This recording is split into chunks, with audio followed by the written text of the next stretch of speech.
কিছুদিন আগে AstraZeneca company UK কোর্টের কাছে স্বীকার করেন যে তাদের করোনা ভাইরাসের তৈরি ভ্যাকসিন কোভিশিল্ডের দ্বারা স্ট্রোক, ব্লাড ক্লটিং, রক্তে প্লেটলেটের পরিমাণ কম হতে পারে। এই পরিপ্রেক্ষিতে 17 মার্চ বিএইচইউ বানারস হিন্দু ইউনিভার্সিটির দ্বারা একটি রিপোর্ট পাবলিশ করা হয় ভারত বায়োটেক কোম্পানির দ্বারা ডেভেলপমেন্ট করা কোভিড-19 ভ্যাকসিন কোভ্যাক্সিনের সম্পর্কে। এখানে বলা হয়েছে যে কোভ্যাক্সিন নেওয়া 3 জনের মধ্যে একজনের advance event of special interest অথবা AESI এর মতো রোগ দেখা দিতে পারে।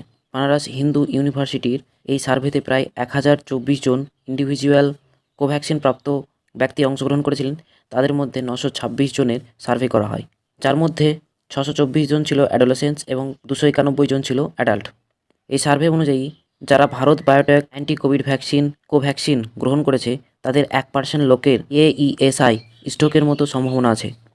স্টাডির মধ্যে পাওয়া গিয়েছে 304 জন অ্যাডোলেসেন্স এবং 124 জন অ্যাডাল্ট ভাইরাল আপার রেসপিরেশন ট্রেট ইনফেকশনের ভুক্ত।